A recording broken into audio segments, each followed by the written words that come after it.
Hey folks, I'm Matt Lange, and this is Dichotomy Deconstructed, where I am deconstructing the tracks that make the aforementioned dichotomy. Today we're talking about Satellite Heart, and Satellite Heart is a collaboration with my close friend and collaborator, Deniz Reno. This song is very much a drum and bass kind of record, and I've always loved drum and bass, but I've never made a ton of drum and bass records myself.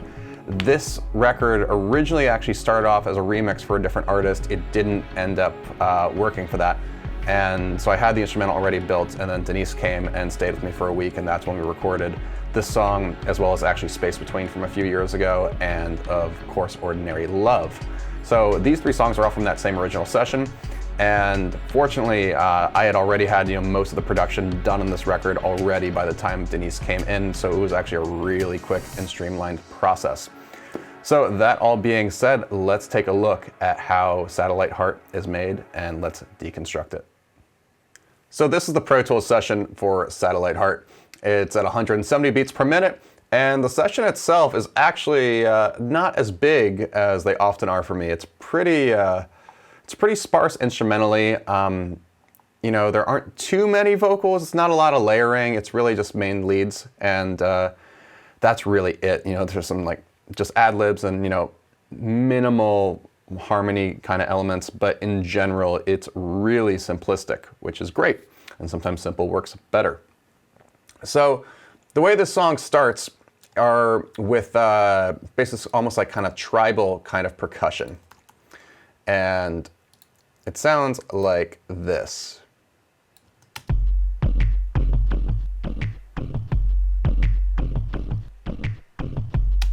So the first thing that we have there, we have these basically 808 style kicks.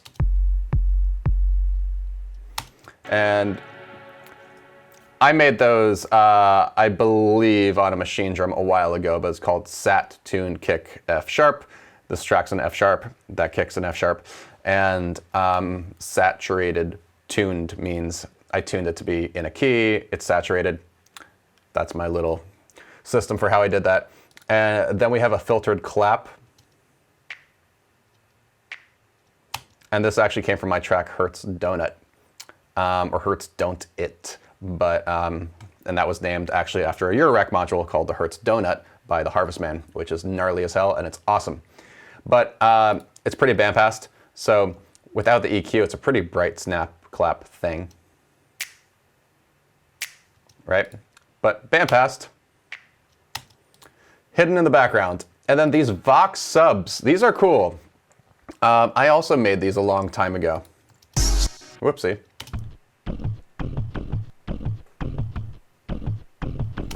So what it actually is, it's just pitch shifted beatboxing. So I made some, stupid beatbox sounds and just tightened it all up and dropped it by probably like an octave or something like that. But it gives this very kind of like textured, dense, thick sound. And, I cut up the rhythm to kind of fit this boom, boom, ga, boom, boom, ga, which is kind of treble sounding. So you layer that with the 808 and it's pretty cool. And then underneath it, we have this.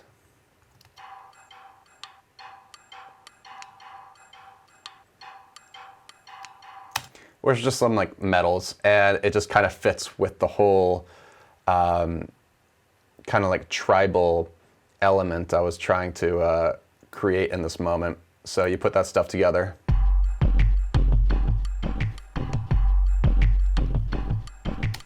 Pretty cool. And then later in the intro, you eventually get introduced to kind of a brief snare and a hi-hat.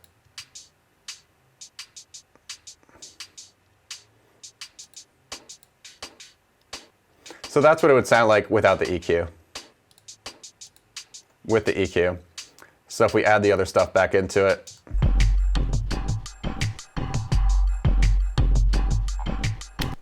So that's all the intro percussion, and it's deep, it's kind of throbbing. I like it, it's cool.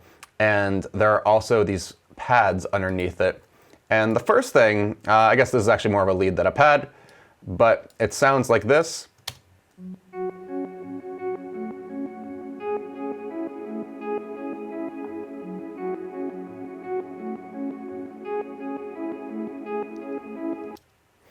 And that came from the Moog.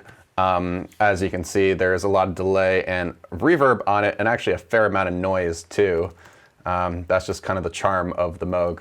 And it went through delay pedals, so that's just all the time-based effects, all the delay reverb, that's all printed into the actual signal itself. So what's actually happening as far as my inserts, I just have an EQ, and again, like just taking off the very highs really to get rid of the noise, because there's a fair amount of noise in that recording. And then just taking up some low end, low mids, whatever.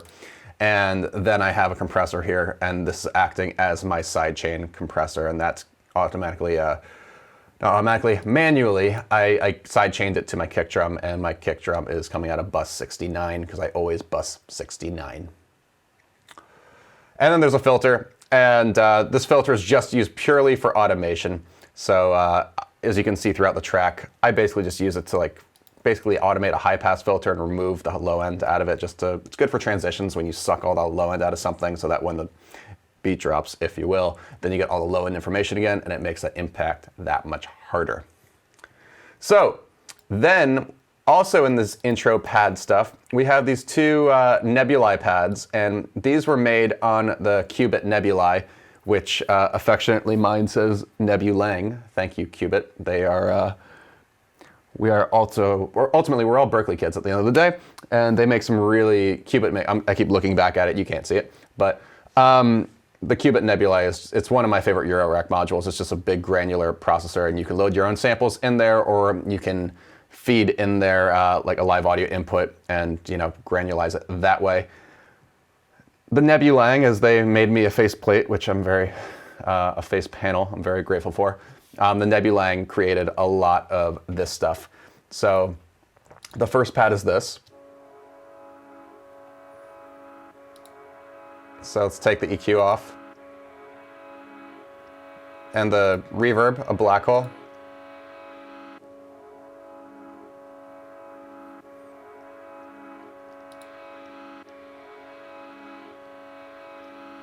So it's just a granular pad, and it's something being stretched, quite far.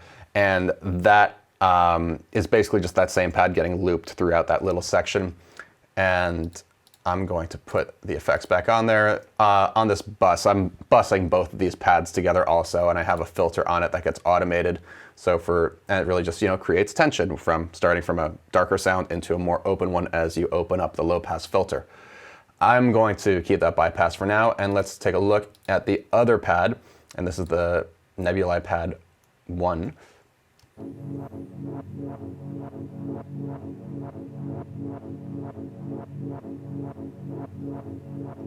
Without the reverb.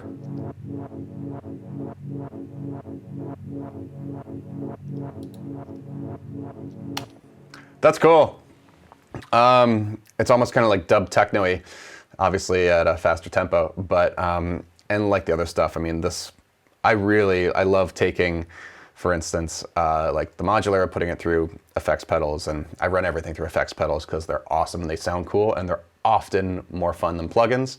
So that's just part of my workflow. So you layer those two things up together, and that's also going through an Eventide black hole because black hole is life. Put these two pads together, you get this sound. With the Moog.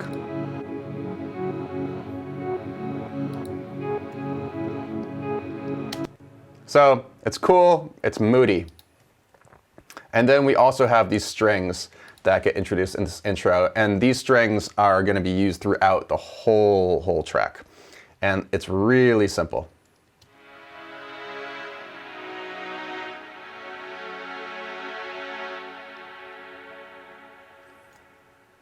That's it. Just repeats.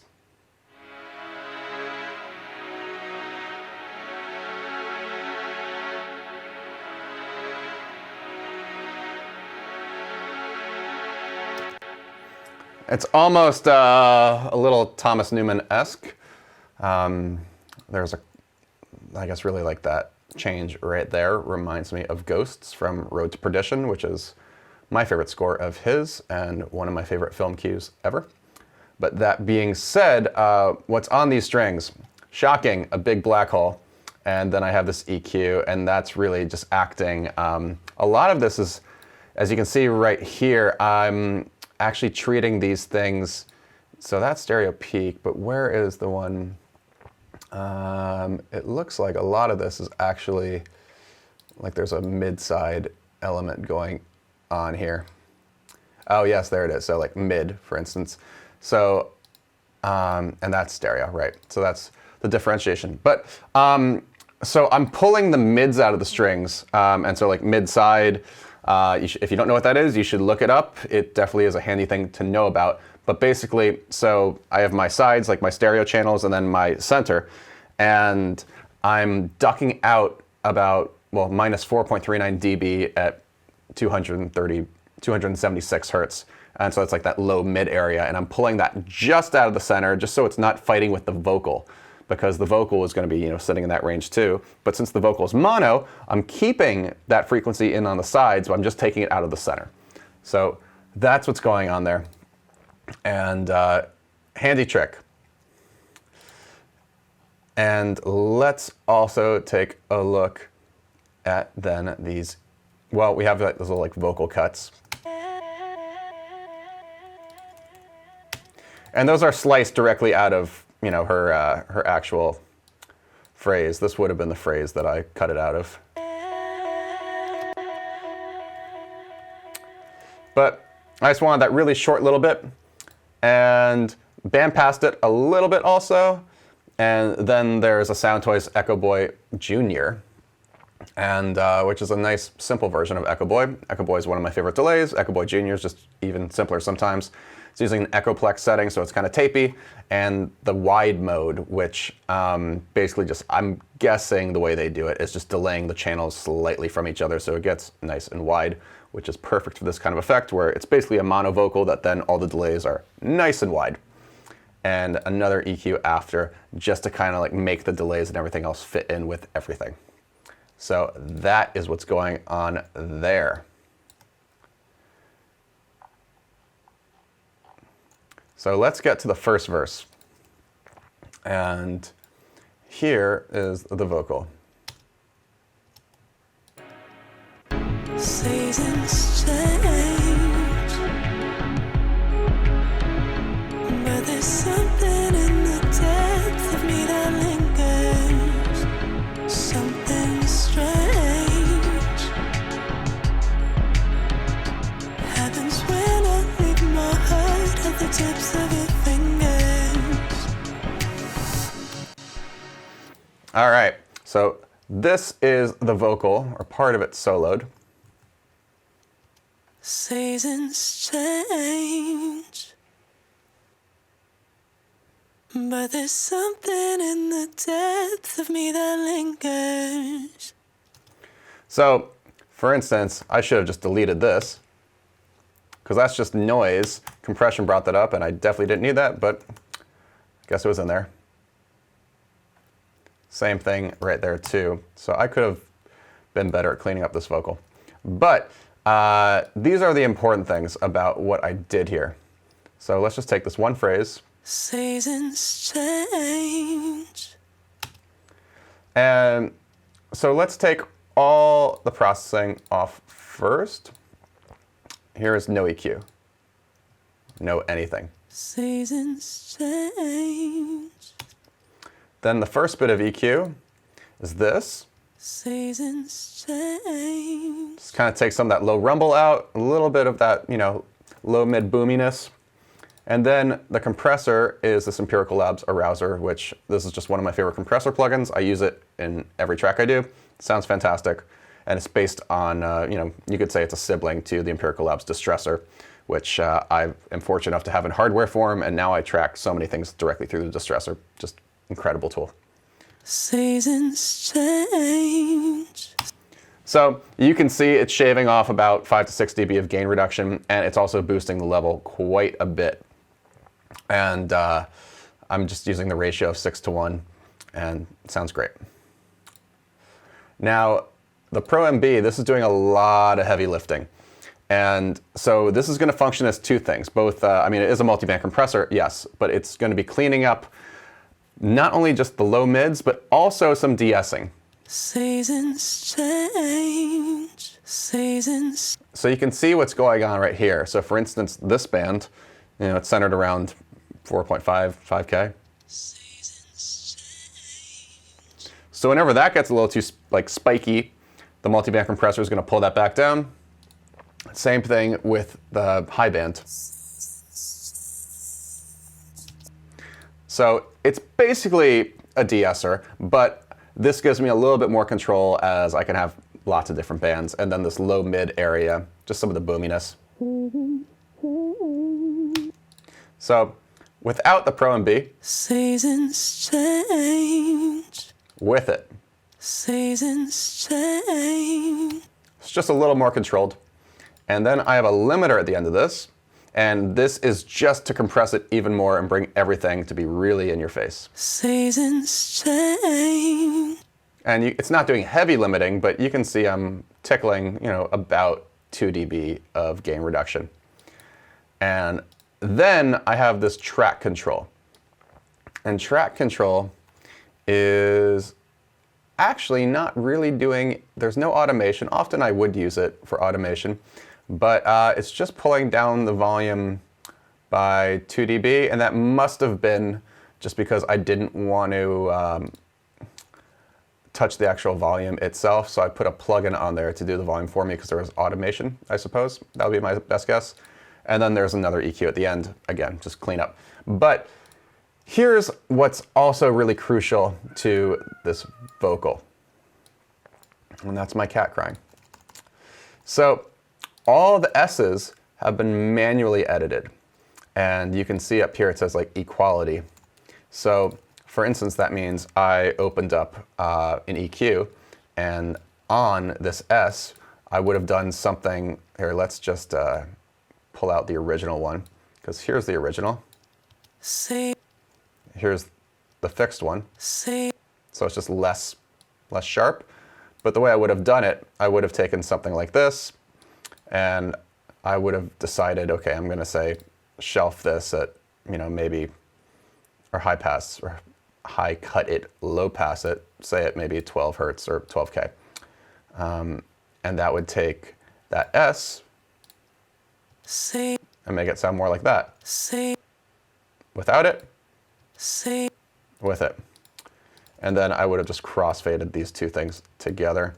And that's another way of being really particular about your S's. And I'll still use a de-esser, but I'll often go and then manually do all my cleanup because that sounds really clean to me. So I do that with all the vocals in this song. And the other thing of note is because she sung this quite quietly, and that's kind of part of the intimate, breathy, performance, which I love. The downside to when you do that, you're going to bring up your noise floor a ton. So it requires a lot of manual finessing to make it work. And then, those moments of me being sloppy and not cleaning up the vocals as much as I should have. But c'est la vie. So let's talk about this section. About the tremors of life between heaven and hell.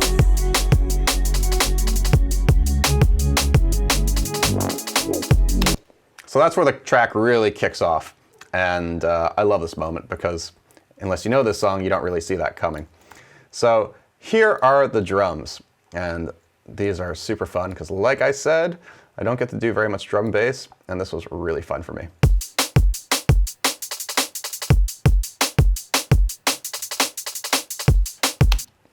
So first we have our kicks. And this is a kick I made. I don't really remember how I made it, but I made it, and you can see that it is gated at an 1/8 note, so it's really tight. And then I have this kick from a break layered on top of it. And that kind of retains the live element, because otherwise, without that, this beat, it would still, it sounds very electronic, don't get me wrong, but it would sound a little more fake. Which is cool. But having that hat on top, I just feel gives it a little bit more life. And the kick is then setting up the sidechain. That's my bus 69 right there. And then I have 3 snares, and they're all being layered together. This is snare 1. This is snare 2. Crazy cat. And this is snare 3. And they're all being bussed together to the snare bus where there's an EQ, and the EQ is just bringing up some of the presence of the snare and really cutting out the low end. So you layer them all together, and they sound really nice and punchy and thick to me while still being snappy, really like, you know, it's a rim shot. And let's just go one by one and see what they add. So here's the first part. It's a lot of attack there. But now we add the other snare. This is going to be a lot more like the weight behind it.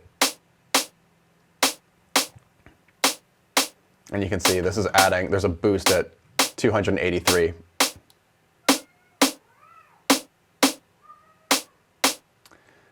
So that makes it nice and thick. And then we have this basically providing some extra high-end sizzle.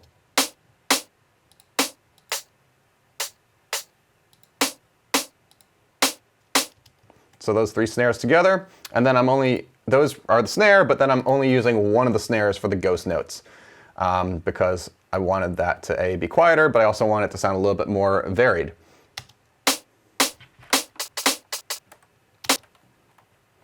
So that's that. And then I also have, you know, a hat cut out of the break, and this hat sounds like this.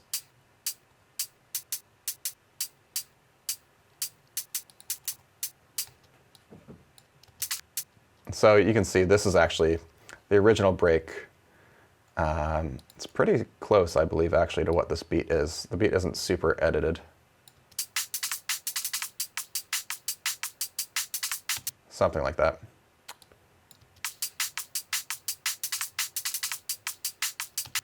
Whereas mine is a little more edited, but it largely follows that main pattern. So that hat is in there, and then I layered a hat from Stephen Slate drums on top, just to give it a little bit more life, but also some stereo width. So, for instance, like the hat from the break is panned slightly to the left, or more like I took the right side and brought it slightly to the left, and I did the same thing with the Slate hat where I took the left side and brought it, you know, halfway all the way to the right. So it just makes this hat nice and wide. Which is nice because the kicks on the snares are basically mono. And later we get some additional drums. We get some rides. And you can hear that there's some fading going on there. And that's because every time a kick or a snare hit, I faded out the attack of the drums, so therefore like the only thing that you'd really get in the drums would always be that kick or the snare right on the transient, and then it gets filled out with everything else. So it just keeps things tight, like really tight. And then there's also a shaker, and this is just one of my own shakers. Just layered on top, and it's got some pretty extreme EQ. This is without the EQ. Goes through an Eventide omnipressor, which makes a huge difference. This is an incredible compressor. And then there's another EQ just really cleaning up that high end even more. So once you fill out all of the drums, then let's just play them all now at the same time.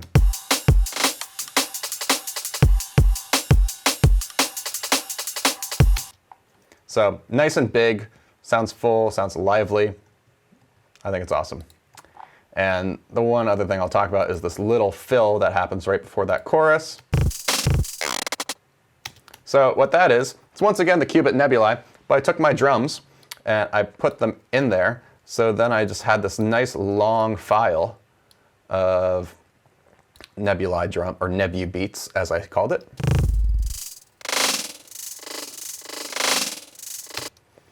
And then I just cut those up real tight. So I cut that, whatever, you get the idea, and just used it to fill in this little fill.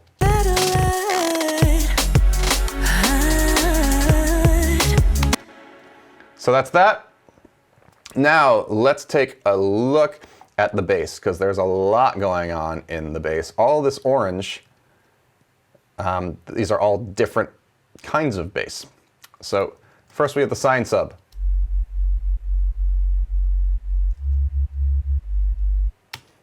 So it's fuzzy, which is nice. It's originally a sine wave that also came from the modular, a make noise DPO, which is really fat. It goes into an EQ, and this is just taking off any additional noise that was in the recording. But what really is most important with this is, and I've spoken about this technique before, who I learned this from was TB and Calix, who are, drum and bass legends and geniuses. And they were the ones who originally, basically gave me this trick. So basically I'm just doing audio fade. So no sidechain compression, right in the audio itself. Every time there's a kick or the snare, I did a fade. And that's where you can actually literally see it in the audio. But again, every time a kick or a snare hits, nothing hits except the kick or the snare. And then this bass is filling in the gaps. So it makes it sound really smooth. I'm going to just play the kicks and the snares, and really low and just rumble and loud.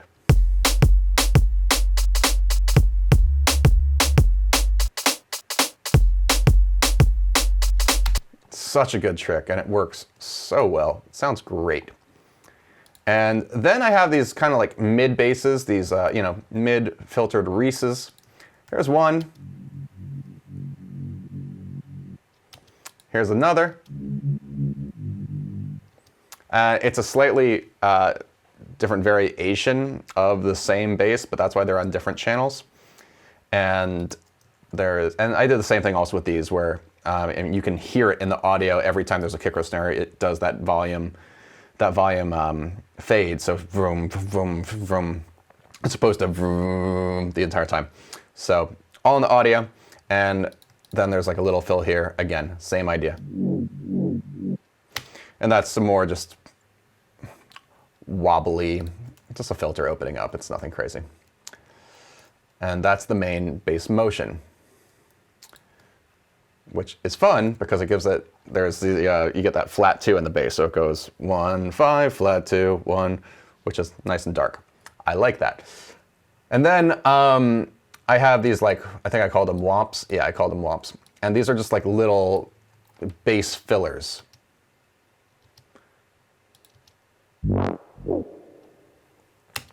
And they don't play when we have all the other low bass. So it's kind of like a little bit of a call and response, where you get this really, really low lump, like the low rumble followed by the womps.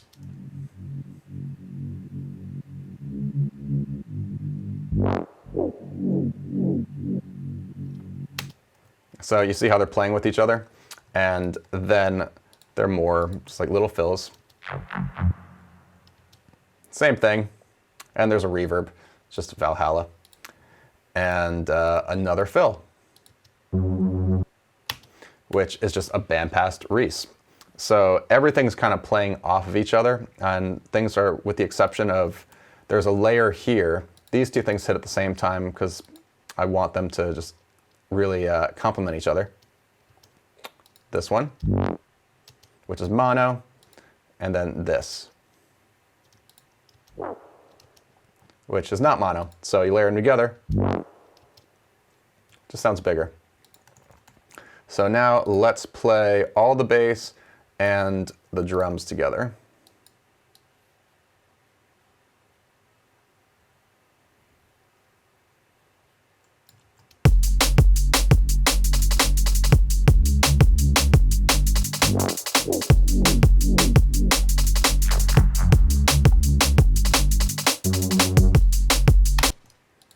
So that's the motif of how all the bass is done and everything like that.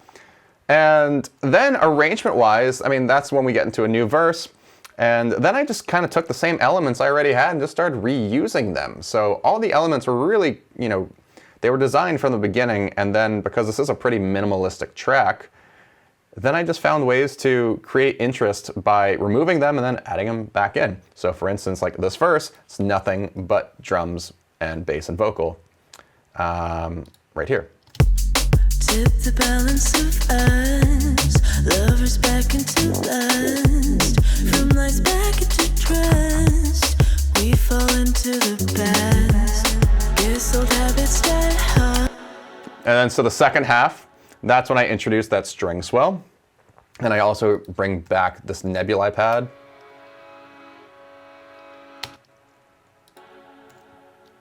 And it's just ways of, A, make this thing sound not too loopy, but also just, again, having interest. There is here, this is right before a chorus, and it's just a bass that just carries the whole chord progression, and with the strings.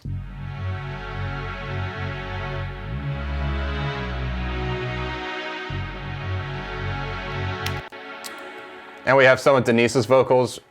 She's really good at doing these melodic ad-libs, like really good.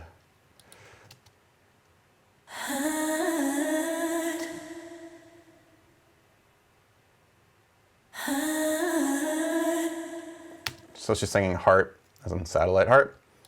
And this is the same vocal chain as before, except now that there is a reverb on it just to really wash it out. Be my satellite.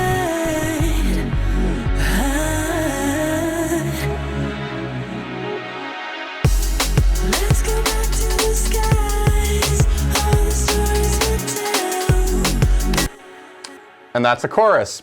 And so the only thing that's really of note in the chorus vocally is now everything is triple tracked.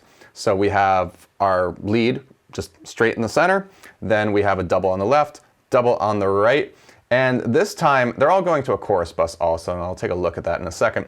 But the important thing to note is also the doubles left and right, they are barely any quieter than the lead. The lead's I actually have it at 0 dB, or my meter's at 0. And my chorus B and C, which are my doubles, these are only at -2 on either side. So you play them together, it sounds like this. Let's go back to the skies. All the stories we'll tell about the tremors of life between heaven and hell. So those vocals are really tight. Those are edited to be, basically like perfect mimics of each other. Vocal line is how I did it, and then go manually. I tune everything manually, and then I go and I time everything, and that's how those sound super tight. But the other thing you should note is, for instance, like I took all the breaths out of the doubles. So you only hear that breath just in the center and it's not as loud. And then the doubles have those cut out entirely. And if we look at our chorus bus, then you can see that there's actually volume automation on the breaths just to drop it down every time a breath happens. You can see that. And then on the chorus bus itself, we have another EQ, just removing any excess low end. A multi-band compressor. This time the low mid band is a bit wider because also I'm stacking 3 vocals now, so the frequency buildup is going to be a little bit more intense. So that's going to catch that, and then I'm using that same high band as basically a de-esser. So all together, now you'll see the multi-band compressor working. Let's go back to the skies. All the stories we'll tell about the tremors of life. So it keeps everything nice and tight. And then another EQ at the very end just to make sure there isn't any low end weirdness going on.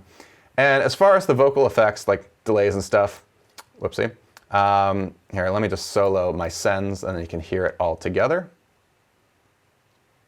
I could have done that better. Let's go back to the skies. All the stories we'll tell about the tremors of life between heaven and hell. Really nice melody. Denise is wonderful. So there's a vocal delay, and that is Echo Boy, and it's actually a long delay. It's a half note, but I figured we're at a faster tempo, so I can get away with it. And it's just like your regular studio tape delay setting. And then the reverb, at least that we're getting, is another one of these 2C Audio B2s. And it's a longer reverb. It's almost 4 seconds long. Has a lot of high end in it. It's a really lush reverb, very hi-fi sounding. I'm a big fan of it. There are some other sends I have here. So for instance, for a longer send at times I'm using, or a shorter send actually, but for an effect send, this is just not all the time, it's just for really individual moments. The Mic DSP EC300, which is I really like this delay plugin also, and I'm using it in the tape mode. That sounds great. And that is basically it for my sends. Yeah, vocal delay, quarter delay, and then the reverb. So that is pretty much it. And let's see if there's anything else to talk about in this track. Because like I said, it's a really sparse track. So, you know, there are moments of like vocal cuts and things like that.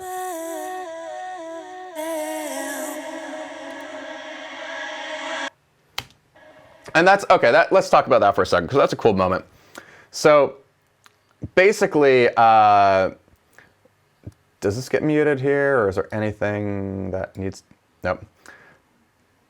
Oh, I guess it's on the channel, that's why. So you have this really lush moment and then this big reverse reverb, and it just drops into nothing.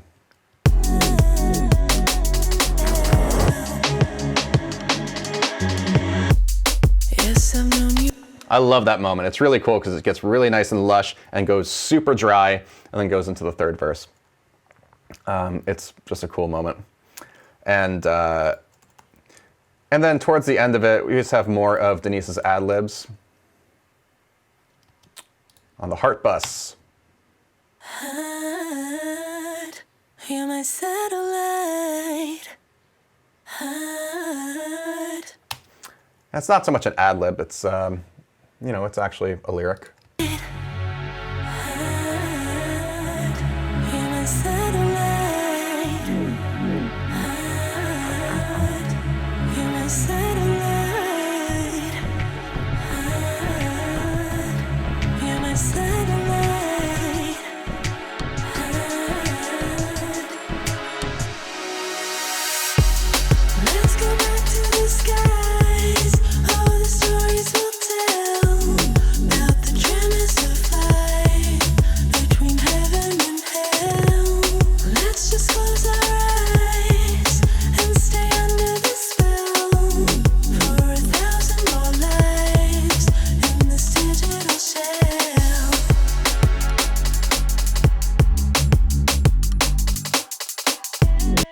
And that's Satellite Heart Deconstructed. It's a minimal track, it's a groovy track, and it's pretty aggressive, but I really like how it combines the juxtaposition of, you know, this moody atmosphere with the aggressive drums, and it is beautiful while also, you know, retaining that edge. So I like this one a lot. Deniz really brought this track to life, so huge thank you to Deniz Reno for singing on this and writing that top line. And stay tuned for more Dichotomy Deconstructed.